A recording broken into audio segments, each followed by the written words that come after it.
Hi everyone, hope you have known that NTA has published its answer key. So in this video, we will be dealing with the questions and the answers of NTA UGC Net English December 2020 and June 2021 cycles merged, and we will be dealing with the morning shift, and in the upcoming videos we will be dealing with the questions individually in different forms.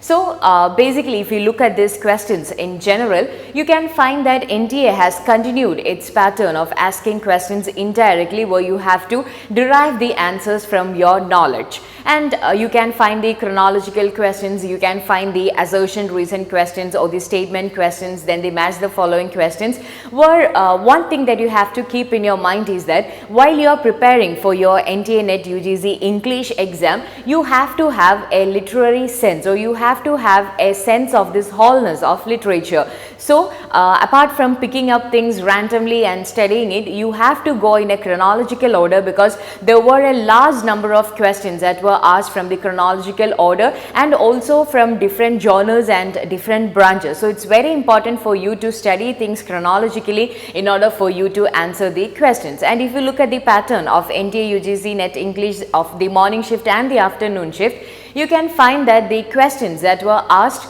a large number of questions were asked indirectly, but there were questions that were asked directly. And even if we analyze the questions that were asked indirectly, you can find that there were many questions that were asked from the general son. I mean, the questions that were, you might have heard about the author, you might have heard about the works, but it would not be that a direct answer, but where you have to derive from the questions, like they match the following questions or identify the correct statements, etc. So if you look at the question paper as a whole, it was not that easy, but if you have put your effort, I am pretty sure that there would be a large number of questions that you could answer.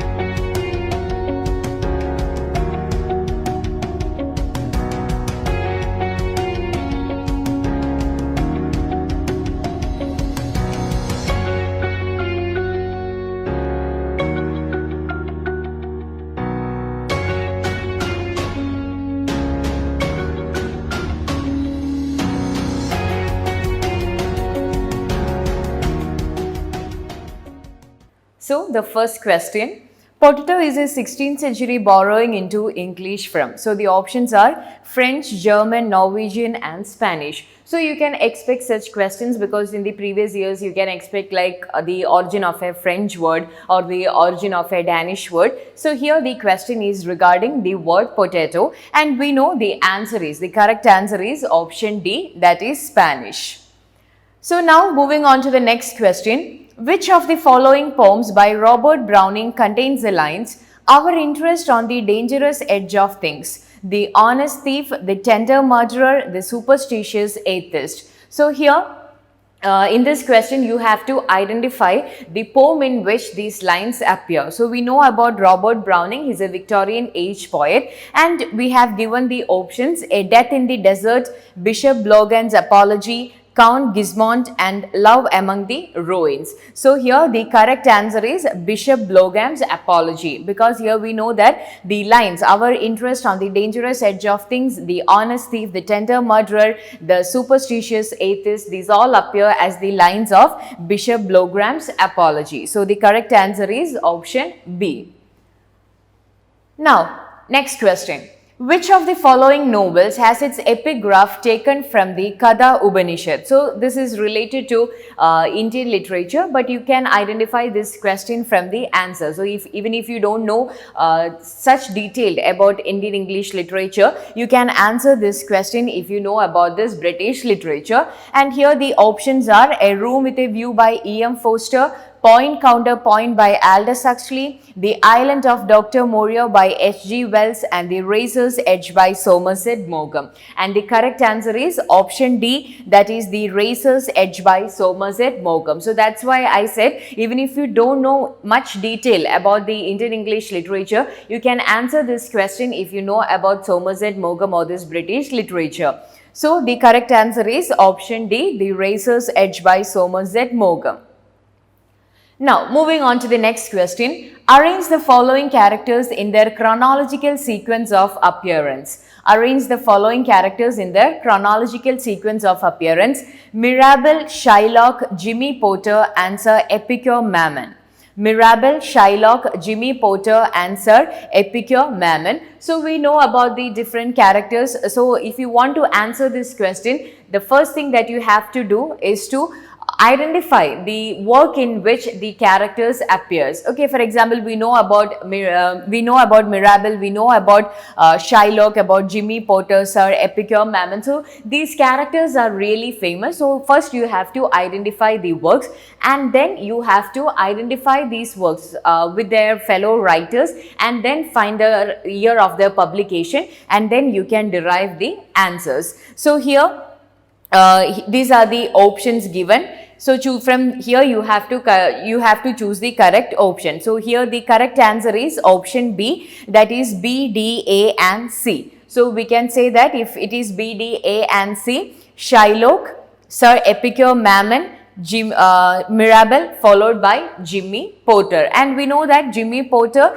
he appears in Look Back in Anchor, which is a postmodern work. So here you can, and Shylock, it is a Shakespearean character. So from the works, it actually ranges from Shakespeare to postmodern age. So you have to identify the answer, and the correct answer is option B, B, D, A and C.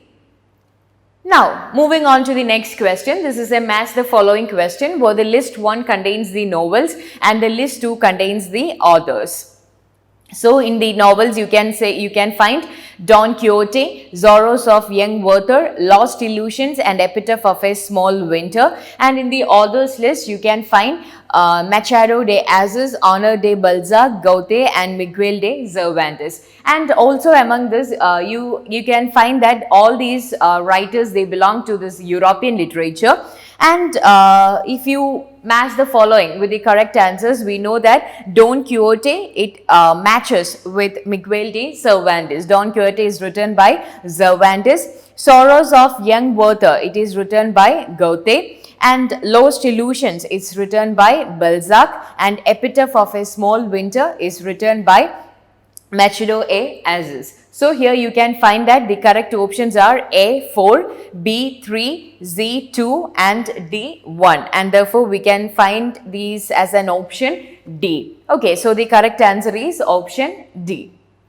Now, moving to the next question. This is a chronological question. That's why I said in the beginning of this video that you have to study everything on the basis of the chronology, because this is the second question that comes from this chronological sequence. Arrange the following plays in the chronological sequence: Sergeant Musgrove's Dance, The Playboy of the Western World, Look Back in Anchor, Man and the Superman. So all these questions, all the works, it is either from the modern age of British literature or postmodern age of the British literature, and you have to identify the writers, and then you have to identify the years in which they are published. So this is regarded to be a quite difficult question, because you have to know the author, you have to know the publication date, and again these all works belong to almost the same century, and therefore it would be really difficult if you are not that good with numbers or not that good with years. Anyway, let's look at the answer. Look at the options.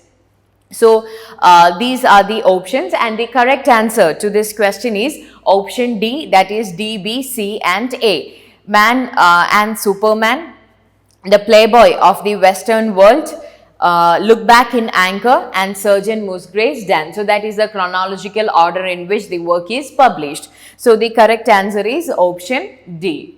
Okay, so let's move to the next question. Which two works in the following list are written by Aphra Behn? Okay, so you have to, so this can be considered to be a very direct question because you know the works of Afraban. Afraban is a very famous Restoration Age writer. Well, you have to, if you look at the LMS section, you can find that we have given the detailed notes of each and every works of Afraban. So this can be considered to be a very direct question, and you have to identify the correct options. So Rover, Orinoco, Soldier's Fortune, and the Princess of Cleve. Rover, Orinoco, Soldier's Fortune, and the Princess of Cleve, and where you have to identify the correct options. Okay, so we have the options A and B only, A and C only, B and C only, and B and D only. So we know about the works of Afraban. So Rover and Orinoco. So these are the two works written by Afraban. So the correct answer is option A and B, and which comes as the option A. Okay, so the correct answer is option A. Okay, now moving on to the next question. Charles Lamb. So we know about Charles Lamb.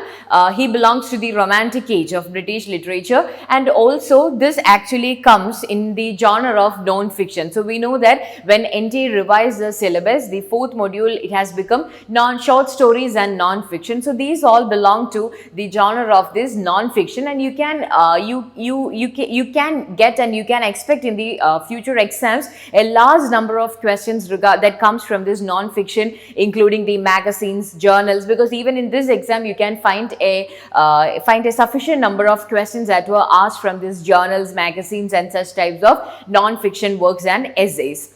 Okay, so here you have to identify the answer.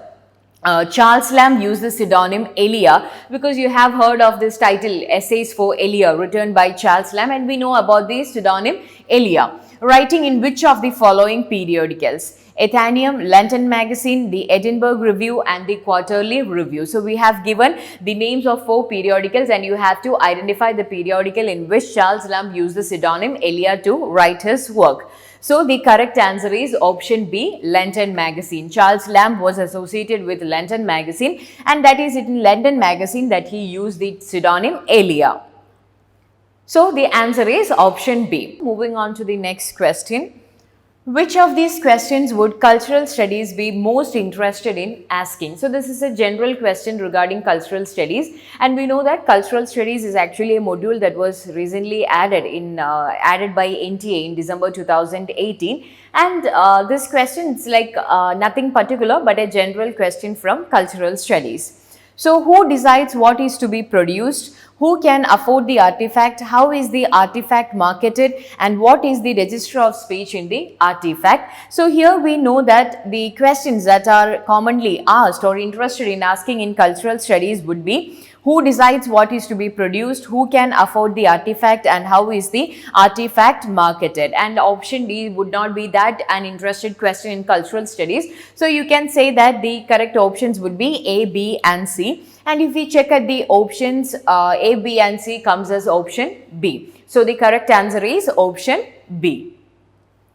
Now, which of the following poems contains John Donne's famous conceit, bringing a parallel between lovers and the hands of a compass? Okay, so this actually comes from the unit 2, that is poetry, and you can find that this question, or we know about John Donne, he belongs to the Jacobean and Caroline age of British literature, and this is again a direct question because John Donne, his poems and the conceits in which especially the conceit of a compass is regarded to be one of the primary example to explain the concept of conceits, and therefore this can be considered to be a very direct question. So the correct answer is option A valediction forbidding mourning, because we know that it is in this poem that he speaks about the separation of two lovers, where he uses the metaphor of this lovers and the hands of a compass. So the correct answer is option A valediction forbidding mourning.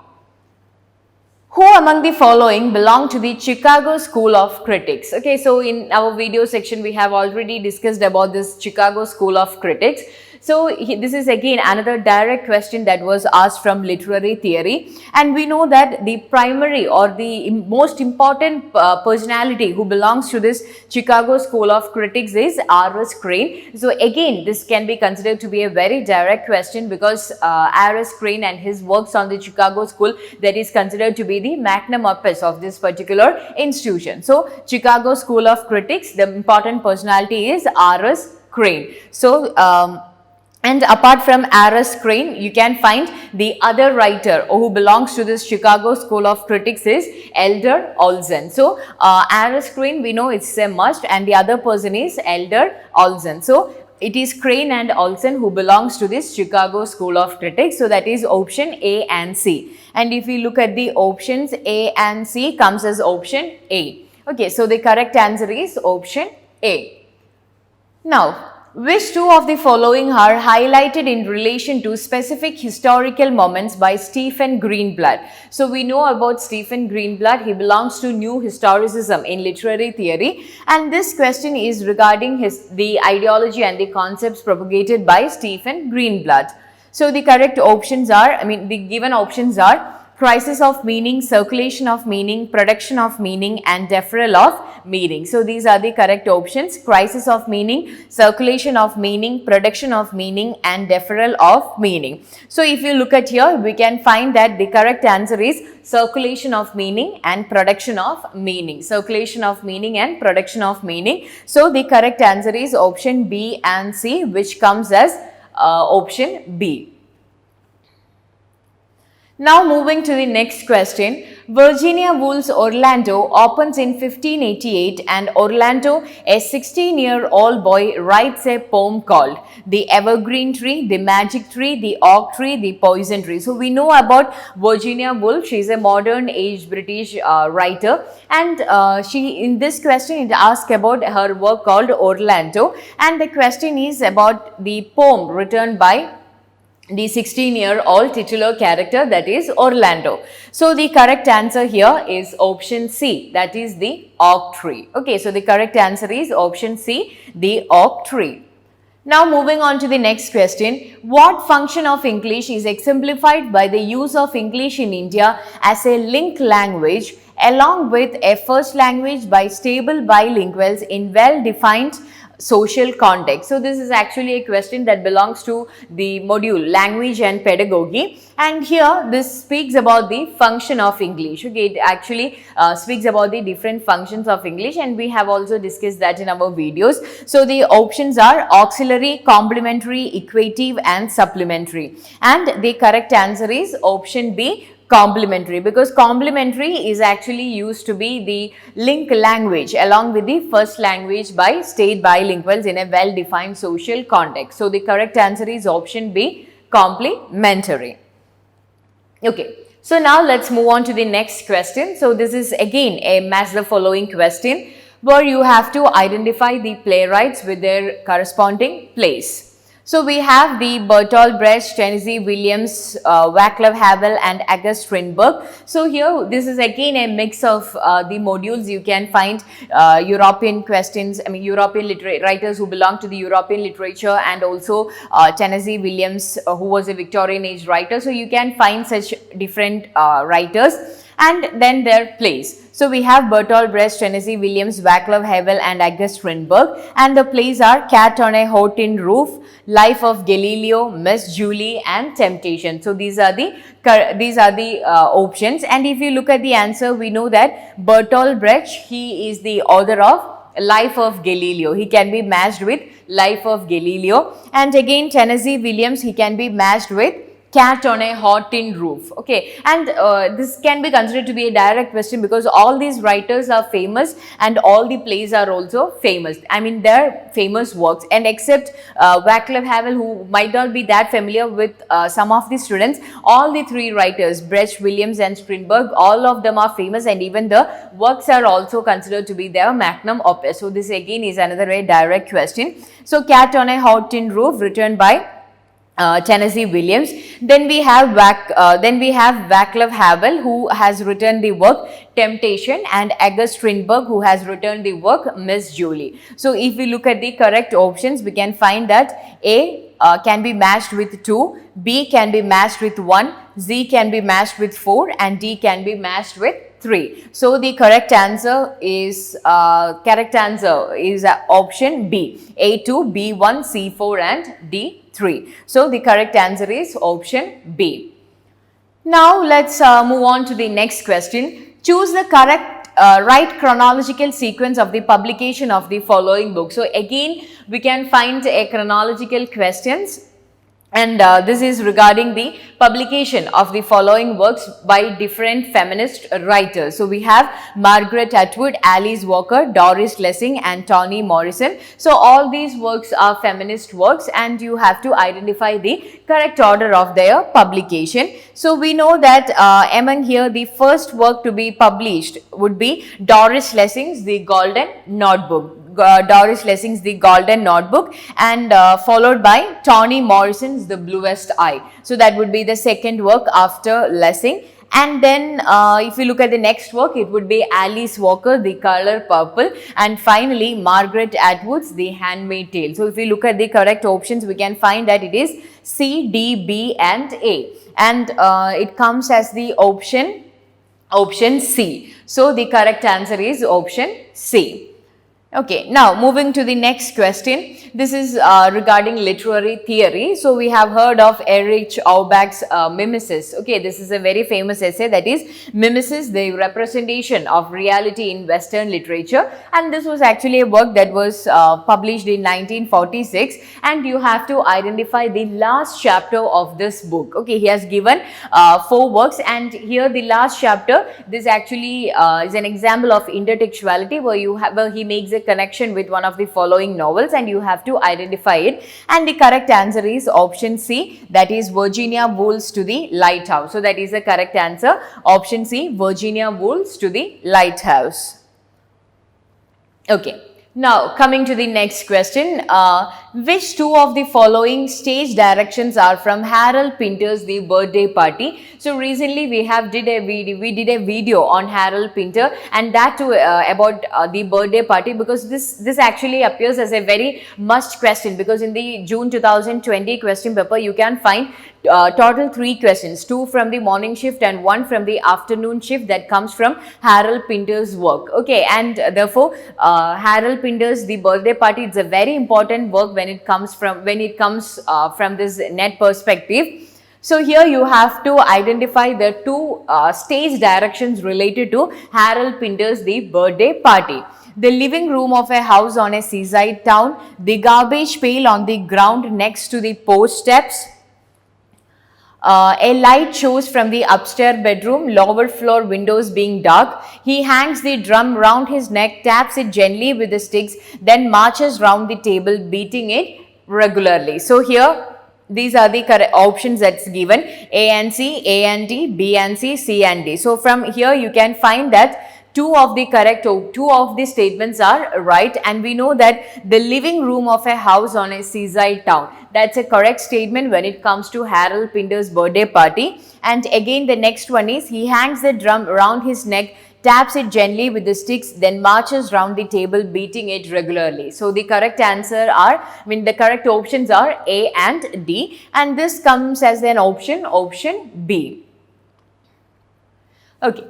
So the next question again is a match the following question. You can find a number of match the following questions in this particular series. So match list 1 with list 2, where the list 1 is the writers and the list 2 is the books, and all the writers, they belong to Indian English literature. So it wouldn't be that a difficult question. We can say that's a direct question. So we have Bankim Chandra Chatterjee, and you can match it with Raj Mohan's Wife, because Raj Mohan's Wife, it is the first English novel written in English, written by Bankim Chandra Chatterjee. And then Untouchable, written by Mulk Raj Anand, okay, and which was published in the year 1935. And then we have Panchkore Khan, and Panchkore Khan, he is the author of the Revelations of the Orderly. And then we have Kamala Satyanandan, and Kamala Satyanandan is the writer of Stories from Indian Christian Life. So here if you look at the options, we can say that A can be matched with 2, B can be matched with 1, C can be matched with 4, and D can be matched with 3. So the correct answer is option B. Okay, so now let's move on to the next question, which is again a match the following question, where you have to identify the author with the relative text. And here you can find that all these writers, Casey, Dylan Thomas, Terence Rattigan, Arnold Wesker, J.M. Sinch, all the writers, they belong to this modern age, and you have to identify the important work written by them. So I'm talking about Jerusalem, the Winslow Boy, Juno and the Peacock, In the Shadow of the Glen, Under Milkwood. So if you look at the correct match, we can find that Zeno of Cassie is the author of Juno and the Peacock, and then we have Dylan Thomas. Dylan Thomas is the writer of Under Milkwood, and then we have Terence Rattigan, and Terence Rattigan is the author of The Winslow Boy. And then we have Arnold Wesker. Arnold Wesker is the author of I'm Talking About Jerusalem, and J.M. Sinch, who is the author of In the Shadow of the Glen. So these are the correct options. So once again, A can be matched with option 3, B can be matched with option 5, Z can be matched with option 2, D can be matched with option 1, and E can be matched with option 4. So let's look at the options. So A3, B5, C2, D1, E4, which comes as answer option B. So the correct answer is option B. Okay, now another question, which is a short story question. Who is the author of the short story Beethoven Was 1/16th Black? Beethoven was 1/16th Black. As I said earlier, after they have added this module called short stories and non-fiction, you can expect such questions from short stories and non-fiction. So Beethoven Was 1/16th Black is the short story. It is written by Nadine Gordimer. Okay, so Nadine Gordimer, we know about him. He's a South African writer and a political activist, and he is the author of the short story Beethoven Was 1/16th Black. Which of these constitute the preoccupations of the protagonist of Ubhamanyu Chatterjee's English August? Okay, which of these constitute the preoccupations of the protagonist of Ubhamanyu Chatterjee's English August? So again, this belongs to this Indian English literature, and the correct answer is marijuana. Okay, so that's one of the common theme that you can find in this work, that is marijuana. And again, another thing that you can find here is Marcus Aurelius. Okay, so marijuana and Marcus Aurelius are the preoccupations of the protagonist of this particular work, August, written by Ubhamanyu Chatterjee. So you might be familiar with this work. So the correct answer is marijuana and Marcus Aurelius. So that comes as the option A, that is A and D only. So moving to the next question, which of the following are features of the theatre of the absurd? Which of the following are the features of the theatre of the absurd? So again, this is a direct question which you can answer if you have a clear-cut idea about the theatre of absurd.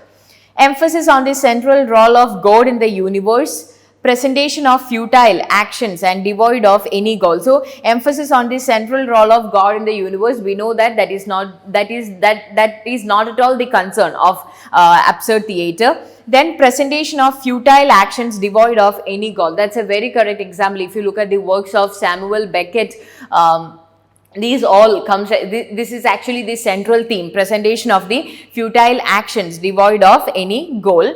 And then we have portrayal of situation that point to the meaningfulness of the life, and then lacking in conflicts and dramatic tensions, presenting players in a stasis or drift without definite role. So here one thing is that all these options sound confusing, but if you give a clear-cut thought, then it would be really easy for you to answer the questions. So these are the correct answers. So we know here D and E are also correct along with B. So the correct answer is option D, B, D and E only. So the correct answer is option D.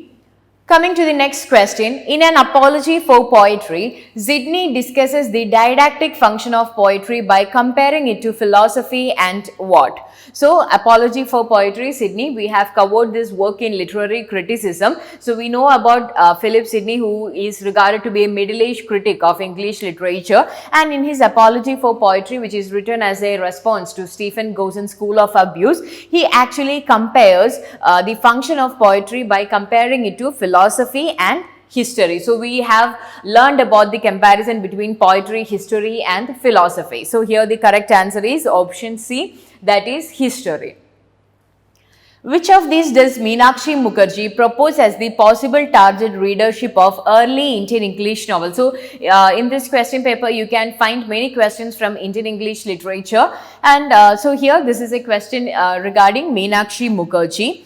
And but the thing is that this is not a fiction tale, but it's regarding the non-fiction side of Indian English literature, and the correct answer is a British readership and the colonial administrator in India. Okay, so that is the possible target readership of the early Indian English novel, a British readership and the colonial administrator in India. So the correct answer is option C and D, which comes as option A.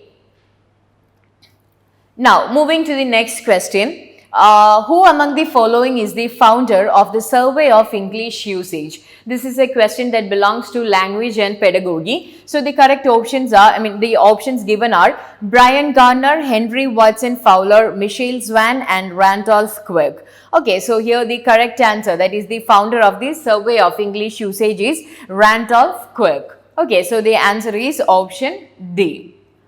Now, which two of the following are true according to the documentation style prescribed by the 8th edition of the MLA handbook? So, this actually belongs to the research methodology where you can expect questions from the MLA format, 7th and 8th edition, and this is regarding the 8th edition of the MLA handbook, which is normally followed by all the institutions in India. So, you have to identify the correct answer. And if the title page of a book contains an imprint as well as the publisher's name, omit the imprint and the use of publisher's name. While giving a URL, copy it from the web browser, but omit this. If a quotation extends to more than 5 lines, set it off from the text as block indented an inch from the left margin. Long title should be abbreviated using the first letter of the keywords typed in uppercase without intervening space. Okay, so here the correct answer is option A, that is A and B only. Now, moving to the next question, which of the following are novels by Ian McEwan? So, we know about Ian McEwan, he is a postmodern age writer, and you have to identify the novels written by him. Again, this is a direct question because Ian McEwan is a very famous postmodern age writer, and also his work. For example, if you look at the works of Atonement, Atonement is considered to be the must-read work when it comes to net and also from an English literature perspective. So, one work is Atonement and the other work written by Ian McEwan is The Child in Time. Okay, so Atonement and The Child in Time. So A and C comes as option A. Okay, so now moving to the next question, arrange the following language areas of the human brain in the order in which they involve in hearing, understanding and saying a word. So this comes as a part of English language teaching, that comes as another part of language and pedagogy. So where you have to identify them in their correct order, hearing, understanding and saying, and you have to arrange the following areas of the human brain in the order in which they involve here. So we have arcuate fasciculus, anterior speech cortex, motor cortex and posterior speech cortex. So the correct, if we arrange it, we can say that the first thing that comes here would be posterior speech cortex, which is followed by arcuate fasciculus, which is again followed by anterior speech cortex and finally by motor cortex. So here the correct options are D, A, B and C. That comes as the option D. So the correct answer is option D. Next, arrange the following journals in the chronological order in which they started publication.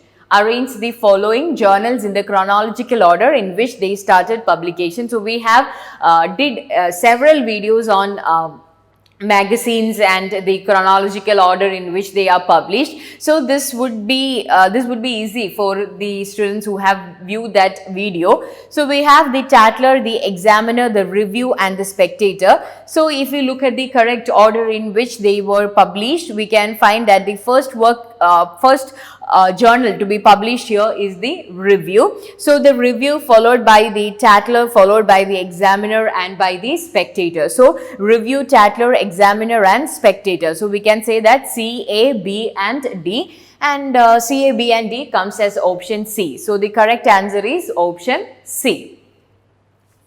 Next question. This is again a very direct question because Shyam Selvadurei's Funny Boy, this was repeatedly asked for NTA exam. So if you have looked at the previous questions, this question is like a very direct question where you can easily answer the question. Which of these best describes Shyam Selvadurei's novel Funny Boy? So the correct answer is coming of an age novel. Okay, the correct answer is coming of age novel. And if you want to answer this question correctly, you have to have a clear-cut idea about the distinction between the different types of genres when it comes to novel. Okay, so this is a coming of age novel where it tells a story about the protagonist from his young days to his maturity of his physical, spiritual and moral maturity. So the correct answer is option A, coming of age novel.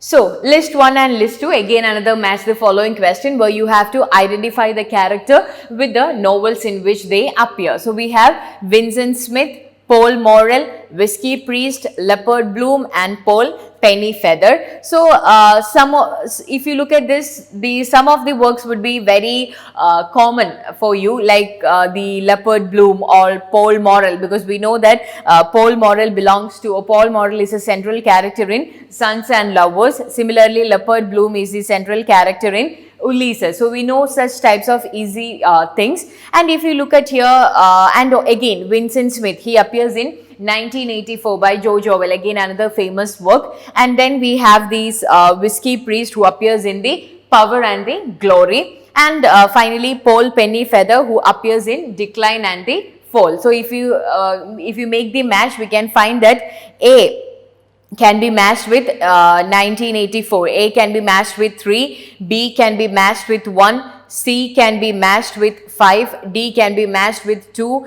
and E can be matched with 1. So the correct answer is option the correct answer is option B, that is A3, B1, C5, D2 and E4. So that is the correct answer, option B. So next question. Which among the following are the works of George Gissing? New Grub Street, Agnes Grey, The Odd Women, Mary Barton. New Grub Street, Agnes Grey, The Odd Women and Mary Barton. So George Gissing, we know that he's a late Victorian age or an early modern age writer, and among here you have to identify the works of George Gissing. So New Grub Street and The Odd Women are the works written by George Gissing. So the correct answer is option A and C, and that comes as the option number B. Okay. Another statement question. Statement 1. In Waiting for Godot, it is Vladimir who questions a boy who comes from Godot towards the end of the 2 acts. And statement 2. In Waiting for Godot, it is Estrogen who says, nothing happens, nobody comes, nobody goes and it's awful. So this is a statement question from Samuel Beckett's Waiting for Godot, and you can answer this question because this can also be considered to be a direct question, but you just have to put your effort, you have to be patient, you have to be cool, and then you can derive the answer. So this is statement 1 and this statement 2. So here you can find that both these statements are true. It is Vladimir who questions the boy and is Estrogen who says the very remarkable statement, nothing happens, nobody comes, nobody goes, it's awful, because this is regarded to be one of the quite very famous expression that is used to express the absurdism and also existentialism. So this is Vladimir and Estrogen. So we can say that both statement 1 and statement 2 are true. So the correct answer is option B. Next question. In Noam Chomsky's definition of grammar, which two features are drawn from mathematics? So we know about Noam Chomsky. He is a psychoanalytic critic who belongs to this literary theory.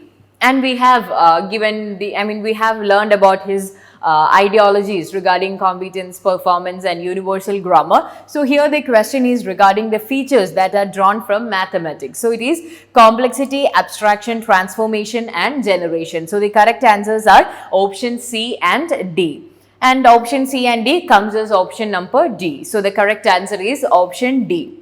Now coming to the next question, which of the following statements is true of the working group set up by the University Grants Commission in 1978 to study the medium of instruction in higher education? So this is a question regarding UGC and this belongs to this English in India, a new module added by NTA, and where you have to identify the correct statement. So it argued that English as a highly developed language was best suited for India's industrial and scientific progress, and we know that option A itself is correct, and therefore the correct answer to this question is option A.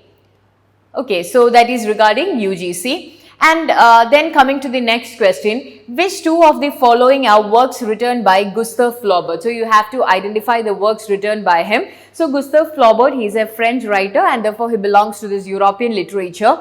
And the options are The Temptation of Saint Anthony, All Goriad, Therese Raquin and Sentimental Education. So the correct answer is The Temptation of Saint Anthony and Sentimental Education. These are the two works written by Gustave Flaubert. So the correct answer is option A and D. A and D appears as option number B. So the correct answer is option B. Now, which of these poets wrote a poem that served to inspire W.B. Yeats to write his own poem, When You Are Old? So, we know that W.B. Yeats has written the poem, When You Are Old. He is a modern age writer, and then you have to identify which poet wrote a poem that inspired W.B. Yeats in order to write this particular poem. So, we cannot consider this to be a direct question, because if you were asked who is the author of When You Are an Old, it would be easier to answer W.B. Yeats, but here you have to identify the inspiration of Yeats, and the correct answer is Per de Ronsard. So, that's the correct answer, Per de Ronsard, that is option D. Now coming to the next question, in Mr. Bennet and Mrs. Brown, Virginia Woolf, so we know that Mr. Bennet and Mrs. Brown, it's an essay written by Virginia Woolf, so it comes into the feminist theory, analyzes the state of and also literary criticism. So you have to identify the correct statement made by her or what she actually does in this particular work. Analyzes the state of modern fiction by contrasting two generations of writers. So we know that that is a correct statement. Criticizes book buying preferences of the educated English class. No. Presents modernity as a stable and coherent project uniting all artists. No. Responds to E.M. Forster's remarks on character in fiction. No. So the correct answer is option A. Analyzes the state of modern fiction by contrasting two generations of writers. Even in her essay Modern Fiction, that's what she is doing, contrasting and comparing the two writers, the people who belong to the early modern age or the Victorian age and to the modern age writers. So the correct answer is option A. Next question, who is the author of the essay What Isn't Literature? Who is the author of the essay What Isn't Literature? E.D. Hirsch, Hans Georg Gadamer, Paul Ricoeur and Terry Eagleton. So, what is in literature? It's an essay written by E.D. Hirsch. So, the correct answer is option A. Again, this belongs to the non-fiction module that was recently added by NTA. Then, given below are two statements. Statement 1, New Historicism stipulates that teleological connotations of history have to be eschewed. New Historicism neither denies nor accepts totalizing explanations of historical events. So, this is a question from literary theory of New Historicism. So, and this is a direct question, it's not regarding any authors, a direct question. If you know about New Historicism and introduction to New Historicism, you would be able to answer this question. So, here we know that New Historicism stipulates that teleological connotations of history has to be eschewed. That's a right statement. But statement 2, that it is neither denies nor accepts totalizing explanation of historical events, that is regarded to be a false statement. So, the correct answer is option D. Statement 1 is true, but statement 2 is false. Then, what might the speaker mean when he addresses time in a Shakespearean sonnet and declares that I will be true despite thy shade and thee? Okay, so this is regarding the Shakespearean sonnet, and where you have to identify what does actually time means in Shakespeare's work. I will be true despite thy shade and thee. So these are the options. Time preserves human life. With time comes change. Time creates opportunities and time removes human life. So if you want to answer this question, first thing is that you have to have an idea about Shakespeare and the sonnets, the different themes that he speaks in his particular work, etc. And also we can say that if this cannot be considered to be a direct question, but as I said earlier, if you are relaxed, if you have time to think, then you can derive the answer from what you have already known, because Shakespearean sonnet, it speaks about the fickleness of time, and it considered time to be very degrading, killing up of the beauty, etc. So we can say that with time comes change and time removes human life. That would be the correct answer, that is option B and D. And that comes as the option C. Now moving to the next question, which is again a statement question, and this is regarding language and pedagogy, because it's a study of linguistics. Linguistics, being primarily interested in the scientific study of language, approach language dispassionately. Linguistics are necessarily polyglots who bring their own biases to language. So here we have to say that the first statement, that is linguistics, they are primarily interested in the scientific study of language. It approach language dispassionately. It's an objective study. So we can say that statement 1 is right. But regarding statement 2, linguistics are necessarily polyglots who bring their own basis to language study, that's an incorrect statement. So statement 1 is correct and statement 2 is incorrect, and that comes as option C. So the correct answer is option C. Arrange the following essays in the chronological order of publication.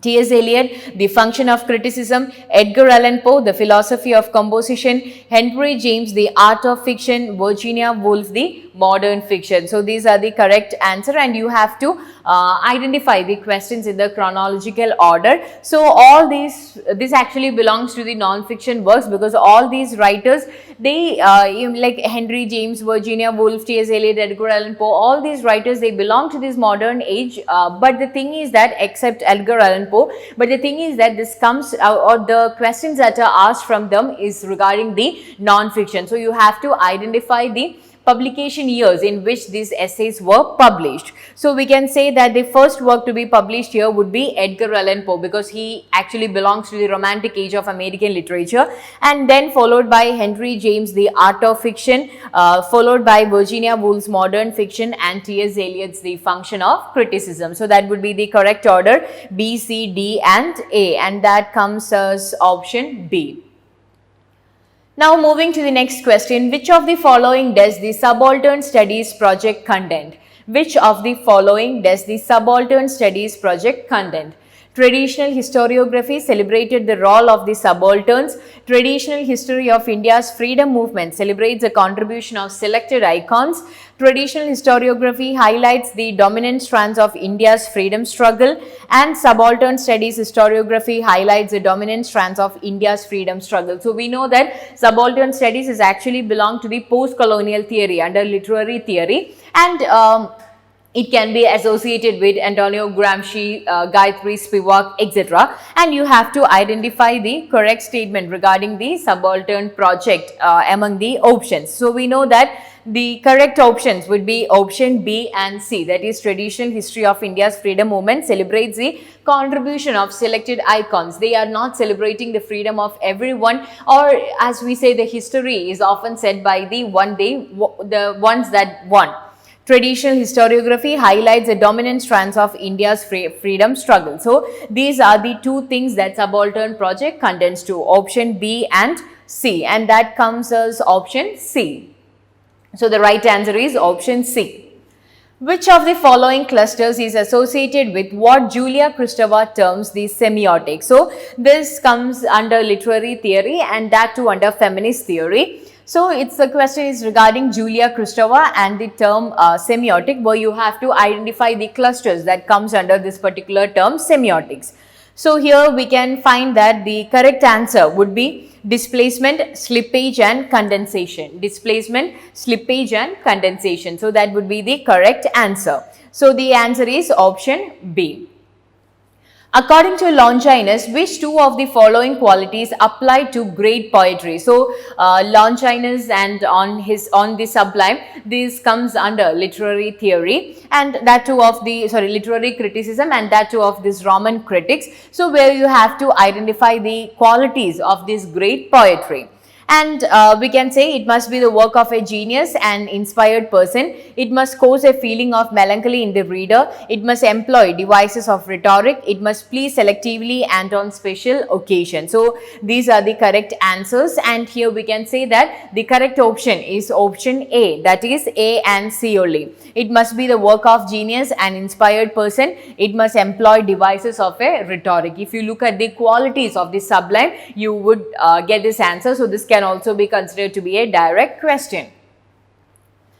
Now, coming to the next question, this is again named as the following question regarding the text and the author, where you have to identify the text with its corresponding author. Modernity at large, the tourist gaze, culture and imperialism, the Black Jacobins, and the authors are J. Urey, E. W. Said, and C.L.R. James and A. Appadure. So these are the writers, and all these works, it actually speaks about post-colonial theory, and we can say that all these works, it comes under post-colonial theory under literary theory. And the correct answer, if we look at here, it would be Modernity at Large, written by A. Appadure, The Tourist Gaze, written by we can say J. Urey, Culture and Imperialism, written by E. W. Said, and the Black Jacobins, written by J. Urey. Okay, so Black Jacobins, written by C.L.R. James. So that would be the correct option,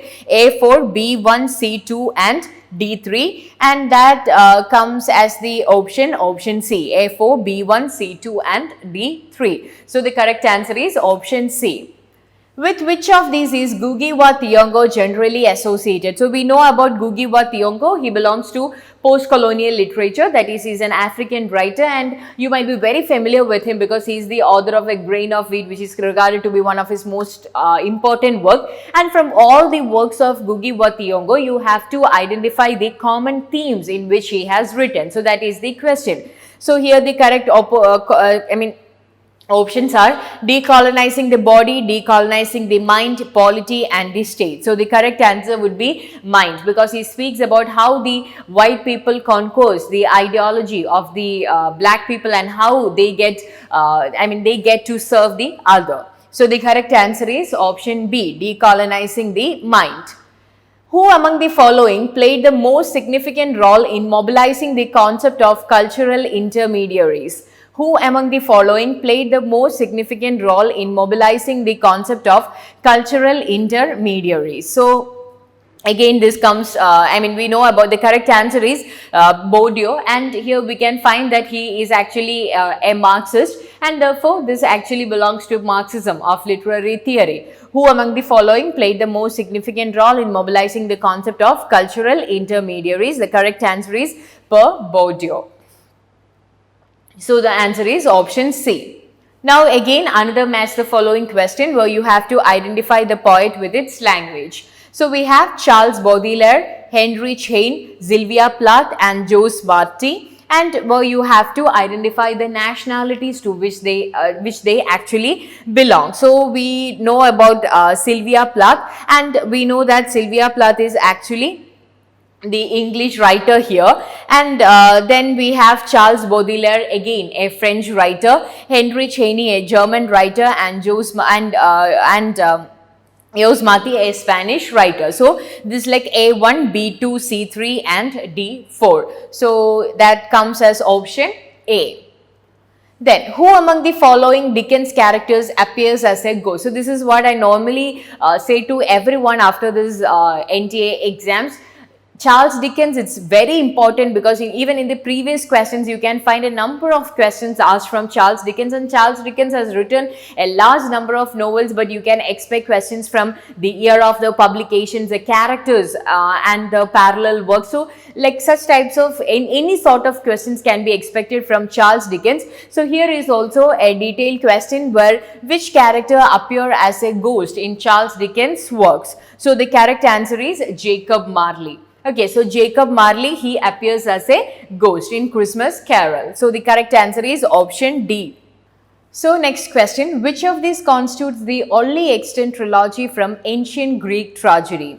So here this is actually a question that comes from the different works of European literature and especially the Greek writers, where you have to identify the only extant trilogy from the ancient Greek tragedy, and the correct answer would be Agamemnon, Theopory and Eumenides. So this would be the correct answer. So the answer is option A.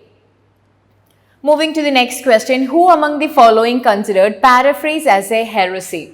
Who among the following considered paraphrase as a heresy? Clent Brooks, Edmund Wilson, I.A. Richards and Percy Lubbock. So we know that heresy is paraphrase as a heresy is normally associated with Clent Brooks, who actually belongs to this new criticism that comes under literary theory. So the correct answer is option A, Clent Brooks. And again, this is a very direct question because anyone who has gone through new criticism would know that Clent Brooks is associated with paraphrase of heresy.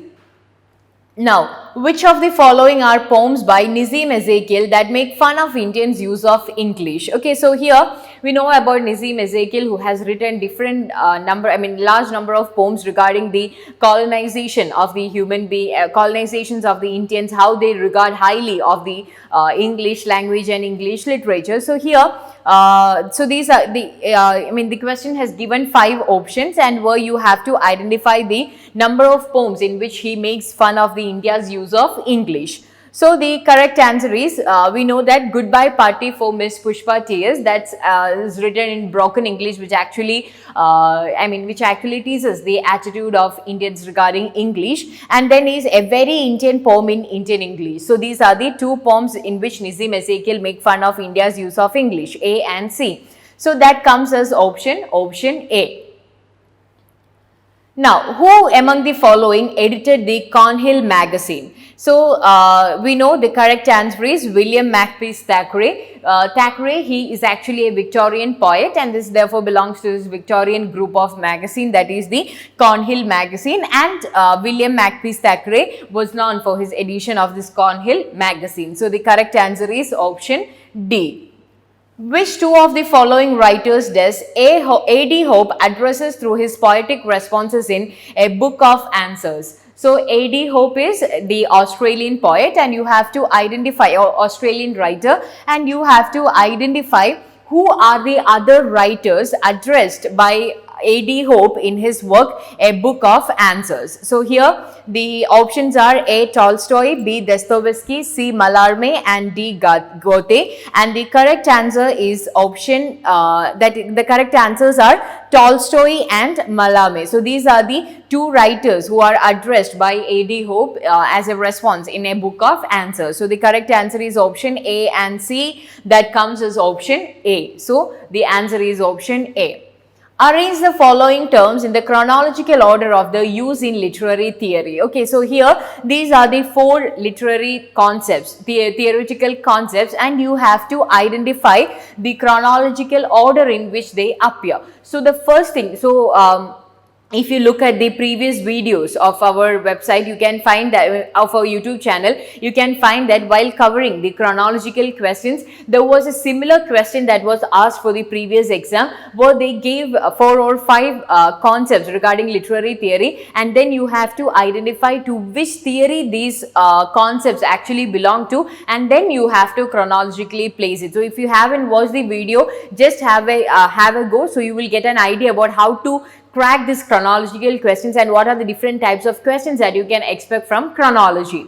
So the correct answer, if we look at the chronological order of the use, and we will be dealing with these questions individually in the upcoming videos in different forms. So if you have any doubts regarding that, you can go through it. So the correct option, so the correct order here would be, the first one is negritude. Negritude followed by genesis, followed by scriptable, and then finally by the first one would be negritude, followed by genesis, followed by paratext, and followed by scriptable. Okay, so the correct answer would be option C, that is C, A, D and B. So that is correct answer, option C, C, D, B and B. And then we will be dealing with what these concepts are and the theories in which they belong. Now coming to the next question. Again, this is a match the following question where you have to identify the authors and the form in which they wrote the works. Okay, you have to identify the writers and the different forms in which they wrote the work. So we have Pinter, Menander, Sappho and Aristophanes, and you have to, and all these writers, you know, they actually belong to this European literature. So all these forms, they were the different forms propagated by the European writers. So we have this, so these are the correct options. And then let's look at the question. Pinter, Menander, Sappho and Aristophanes. So Pinter, he wrote in the format of epinizia. So that was what Pinter was known for. You have heard about Pinter's etc. So Pinter, he wrote in the form of epinizia. And then we have Menander, who wrote in the format of new comedy. Okay, so Menander, he wrote in the format of new comedy. Then we have Sappho, who wrote in the format of lyric poetry, and Aristophanes, who wrote in the format of old comedy. Okay, so the correct answer is option B, that is A1, B4, C3 and D2. So poets with their forms in which they have written. So the correct answer is option B. From who does Gayatri Chakravarti Spivak borrow the term subaltern? So we know it's again a very direct question, because Gayatri Spivak and his subaltern, if you know about that, it would be very familiar to you that he has derived, she took this term from Antonio Gramsci, because it was Antonio Gramsci who used the subaltern to define or to call for the proletariat people in his area. And therefore the correct answer is option D, Antonio Gramsci.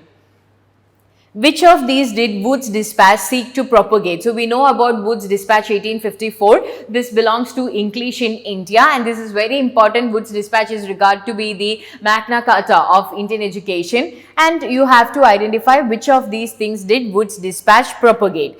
Impart Western knowledge to Indians, that's a correct statement. Restrict access to English learning in India, that is not. Educate British officers in Sanskrit and Persia, that is also a wrong statement. Create a class of public servants, that's a right statement. So A and D are the correct options, and that comes as option C. So the correct answer is option C. Next question. What 19th century philosophical term of Russian origin did Friedrich Nietzsche use to describe the disintegration of traditional morality in Western society? So we have covered the topic of Friedrich Nietzsche in Victorian age critics, in literary criticism. So the question is regarding the philosophical. So we know about Nietzsche, who is actually a very great philosopher, and we are now going to identify the philosophical term that he used to describe the disintegration of the traditional morality in Western society. And the correct term that he used here is nihilism, because nihilism actually means believing in nothing, nothing exists. So that is what he uses to describe, that is nihilism. So the correct answer is option D. Who among the following is known to have used elements from the Yakshagana tradition in his theatre? So this is regarding the theatre, that is drama, which comes under Indian English literature. So you have to identify the correct answer, and it would be very familiar because Yakshagana tradition that was made popular by Girish Karnad. Okay, so the correct answer is option C, that is Girish Karnad. Which of these plays by Girish Karnad shares its theme with Thomas Mann's The Transposed Heads? Which of these plays by Girish Karnad shares its theme with Thomas Mann's The Transposed Heads? So now you can find that there were two questions asked from Girish Karnad, and Girish Karnad, the Indian dramatist, we know that his work, The Transposed Heads, it's taken from the work of Thomas Mann, and Girish Karnad's Hayavadana is taken from the transposed heads. Okay, so that is the correct answer, option D, Hayavadana. Which of the following words refers to the sound that is associated with a particular meaning? So this actually comes from this language and pedagogy module. So you have to identify the word that refers to a sound associated with a particular meaning, and the answer is option C, that is phonestheme. Okay, phonestheme is the word that is associated with a particular meaning. Now coming to another question. So this is a question regarding T.S. Eliot. So we know about T.S. Eliot and the function of criticism. It belongs to literary criticism, where T.S. Eliot is considered to be a modern age critic. And the question is, in the function of criticism, he attacked two critics, that is Middleton Murray and some of the other critics, for being devotees of dash. Okay, so he criticizes them for being the devotees of the inner voice. Okay, so that is the correct answer, the inner voice. He criticizes Murray for being the devotee of inner voice in his particular essay, The Function of Criticism. So the correct answer is option A. Now, next question. What was the name of the journal published from Bowling Green University beginning 1969, which carried essays on amusement parks, comics and detective films? Okay, so here this is a postmodern journal, and this was published by the Bowling. So you have got three points, or you have got three clues. One is it's a journal from Bowling Green University. Third one, beginning in 1969, and it essays on amusement parks, comics and detective films. So you have given 4 clues and you have to identify the correct work. So here you can find that the name of the journal is Journal of Popular Culture. Okay, and this comes as one of the examples of the propagation or the development of cultural studies, and if you look at the journal, it comes as an example of this popular culture. So the answer is option C. So coming to the next question. Statement 1. Unlike scientific research, literary research does not have specific materials for investigation and scientific tools for reaching a conclusion and formulating a theory. That's a wrong statement. And again, literary research consists of critical interpretations of an author's work to the exclusion of biography and editing of text. That's again another wrong statement. So this is actually, it speaks about the difference between the scientific research and literary research that comes under research methodology. So we can say that both the statement 1 and statement 2 are incorrect, and that is option B. Which two of the following conform to liberal humanist thoughts? Literature transcends the limits of the age of its origin and so is timeless. So this is again a general question coming from liberal humanism.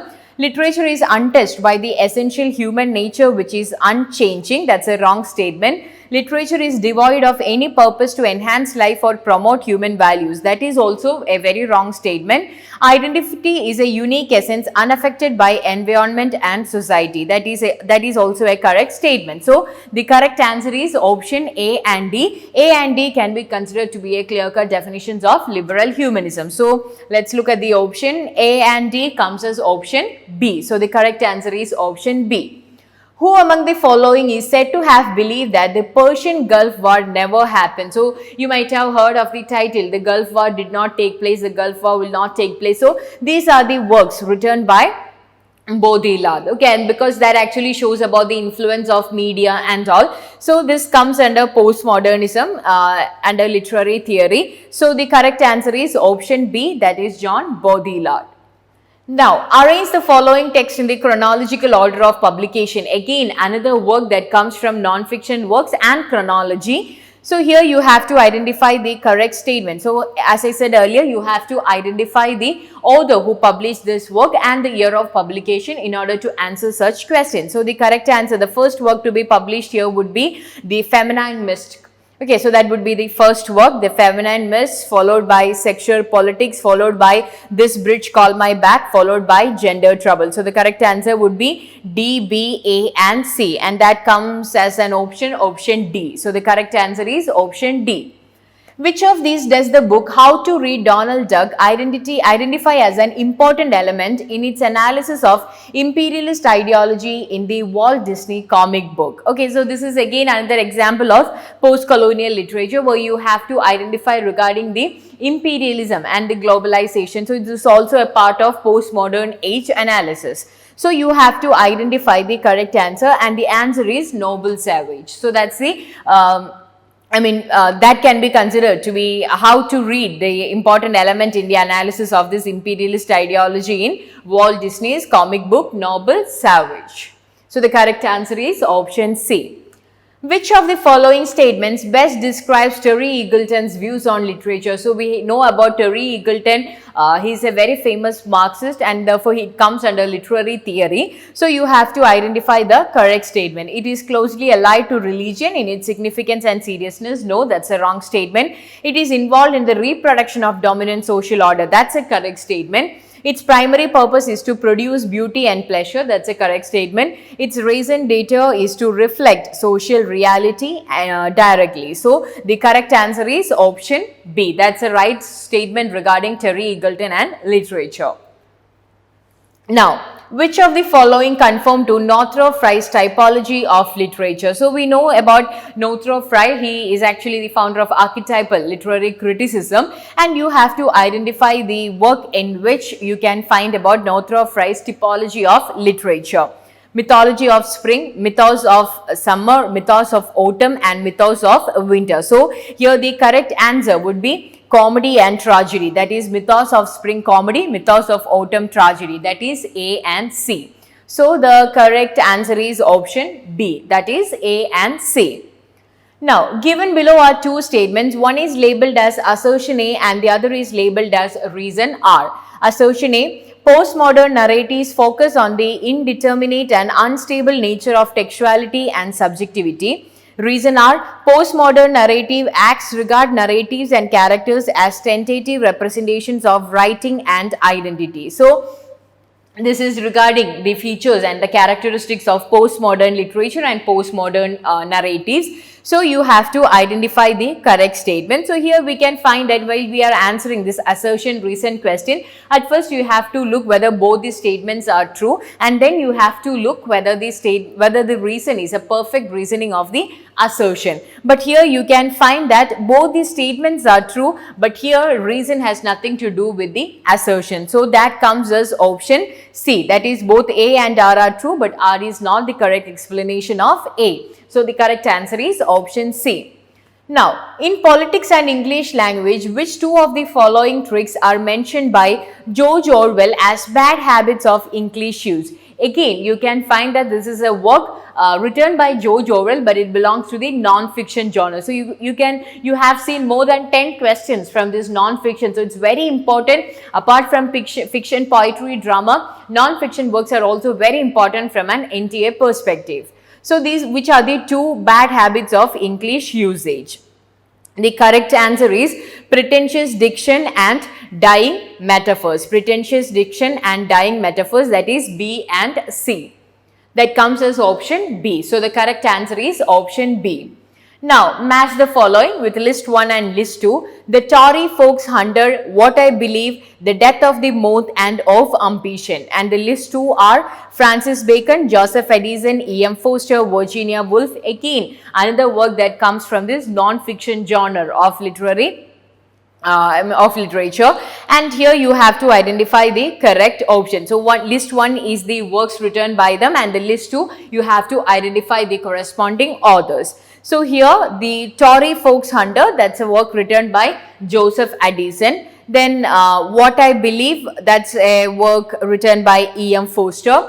The Death of the Moth, written by Virginia Woolf. Of Ambition, written by Francis Bacon. So the correct answer is, if we look at the options, we can say that A2, B3, C4 and D1. That is option B. Okay, that comes as option B. Now, arrange the following periodicals in the chronological order in which they started publication.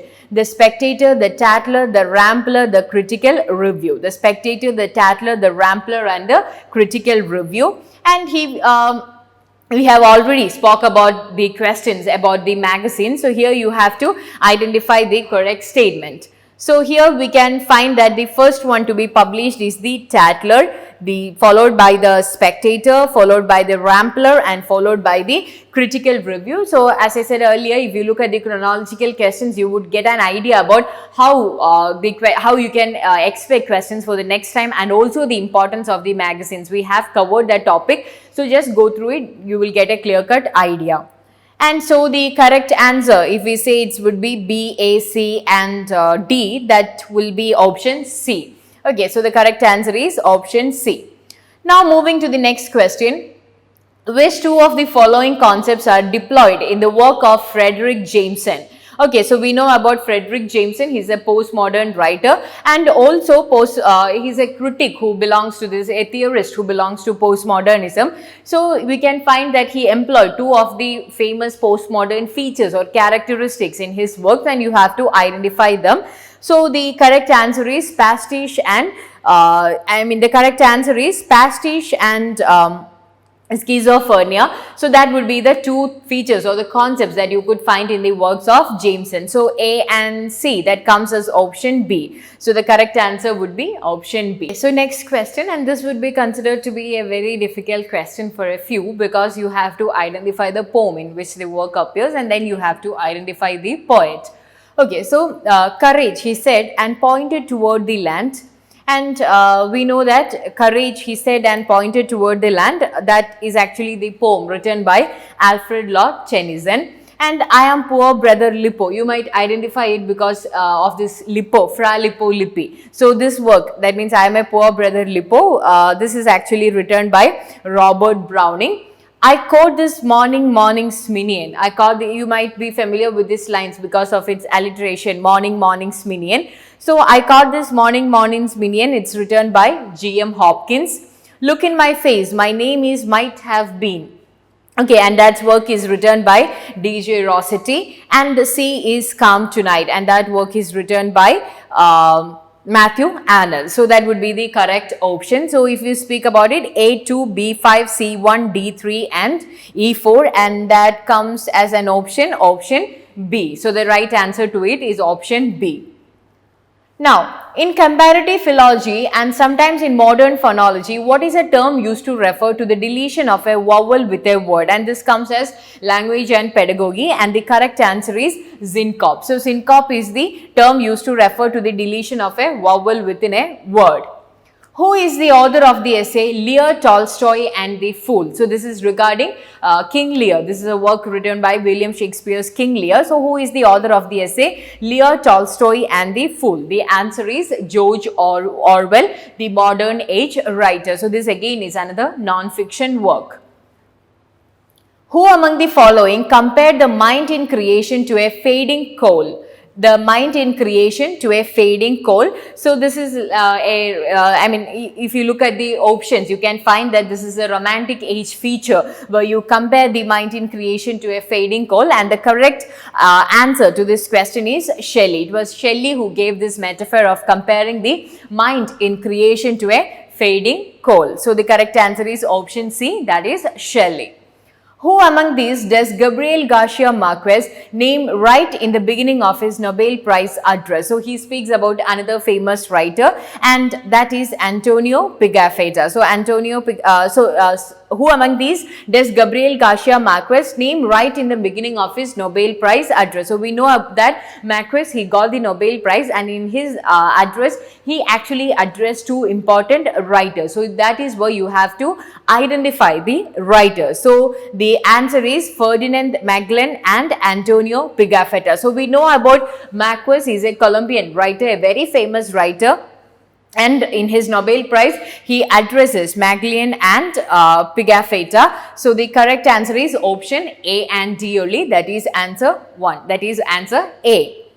Now coming to the next question, who among the following represents the global spread of English diagrammatically as 3 concentric circles? Okay, who among the following represents the global spread of English diagrammatically as three concentric circle? Again, this belongs to this language and pedagogy, and the correct answer is Braj B. Kachru. Braj B. Kachru. So that is the correct answer. Moving on to the next question, which of these UK universities saw the first institutional incorporation of cultural studies? This belongs to the module cultural studies. It recently added module by NTA NET. So, which of these UK universities saw the first institutional incorporation of cultural studies? And while we were dealing with cultural studies, we spoke about the Birmingham University and the Frankfurt School. So, the correct answer is University of Birmingham. Okay, so the correct answer is option D. Empiricist linguistics is concerned with directly observable sense data, innate language knowledge, investigation of the human mind, reason as a determinant of inquiry. So this is again that comes from language and pedagogy, and the correct answer, that is empiricist linguistics, is concerned with directly observable sense data. If you know about empiricism, not forget linguistics, if you know about empiricism, you can answer this question. So the answer is option A. Arrange the following lines of poetry in the chronological sequence. Again, this would be a little bit hard question, because not little bit, it's a hard question because you have to identify the first line with the poem, and then you have to identify the poet, and then you have to figure out their age in order to arrange them in a chronological order. But if you know about 2 or 3 poems like Daddy, I Have to Kill You, and these are all very famous works, and if you know about like After Great Pain, then it would be much more easier. So, An Aged Man is but a paltry thing. It's from Sailing to Byzantium by W.B. Yeats. The World is Too Much with Us, it's by William Wordsworth. Daddy, I Have Had to Kill You. Just the word daddy can be associated with Sylvia Plath. And After Great Pain, a formal feeling comes. Again, pain can be associated with Emily Dickinson, but this would be a wide guess, I know. Then you have to identify it in chronological order, and we know that since this would be Wordsworth, that would be the correct first one, that is option B. And then we have to identify the next one, and that will be option D, that is Emily Dickinson. After great pain, a formal feeling comes. Then An Aged Man is but a paltry thing, and then followed by Daddy, I Have to Kill You. So we have to say that the answer is B, D, A and C, that is option A. Now, what was poor Yorick in Hamlet? So, in Hamlet, there is a character called poor Yorick. So, who is poor Yorick? So, we know about Yorick from Hamlet's quotes when he laments at the gravedigger scene. So, Yorick was a jester. Okay, so that's again a direct question because the gravedigger scene is very important in Hamlet. So, the correct answer is option C. Now, which of the following are true of performance as well as used in linguistics theory? So, we know about competence and performance. Recently, we have did a video on Noam Chomsky, a quick learn video on Noam Chomsky regarding competence and performance. So, you have to identify it. Okay, so it is analogous that Caesarean concept of long. It refers to the specific utterances of individual native speakers in actual situation. This is actually a question that has been repeated for multiple times. So, it would be really easy for you to answer. And then it is innate grammar that suggests human universal ability to use language. It includes hesitations and unfinished structures arising out of psychological difficulties acting upon the speaker. So, these are the options, and if you look at the options, we know that the correct options, the first one would be wrong because long is the correct answer would be option B and D. Okay, the correct answer would be option B and D. Now you will be looking at the 10 questions that are asked from passage type of question. So, in the previous exams, you can find that the passage questions like were you would be given a passage or a conversation or a poem, etc., and you will be asked 5 questions from it. But right now in morning section and the afternoon section, you can find a difference in the pattern. Okay, you can find 10 questions from comprehension where you were asked to answer from an article, from a play, from a poem and from a novel. So, you will be given 4 passages, or you would be given 4 contexts and you have to answer the question. So, I wouldn't be dealing much into it. Let's just look at the question. So, this is the first passage that was given, And the question was, if selfhood of a poet is the subject of poetry, then originality shall spring from. So the correct answer is some truth of untruths. If you look at the passage, you will get the answer. The answer is option C, some truth of untruths. What is meant by traditional use of poetry? That is promoting joyous expectations.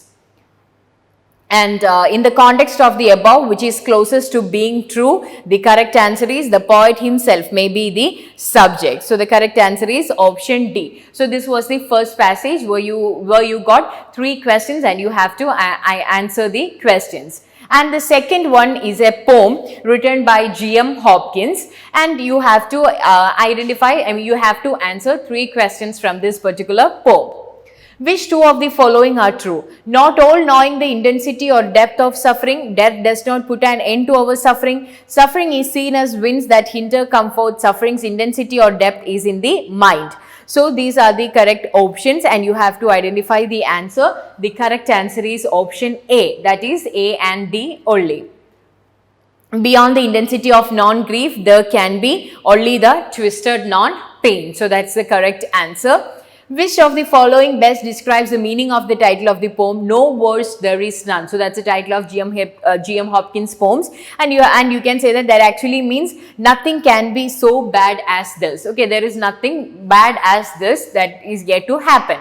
So the correct answer is option D. And the next paraphrase would be from the Tess of the Uberville written by Thomas Hardy. And even if you read the passage much in detail, you wouldn't be able to answer this question. If you want to answer these 2 questions, you have to know about Thomas Hardy and Tess of the Uberville. Not Thomas Hardy as such, but you have to know what happens in the work Tess of the Uberville. Then only you would be able to answer this question.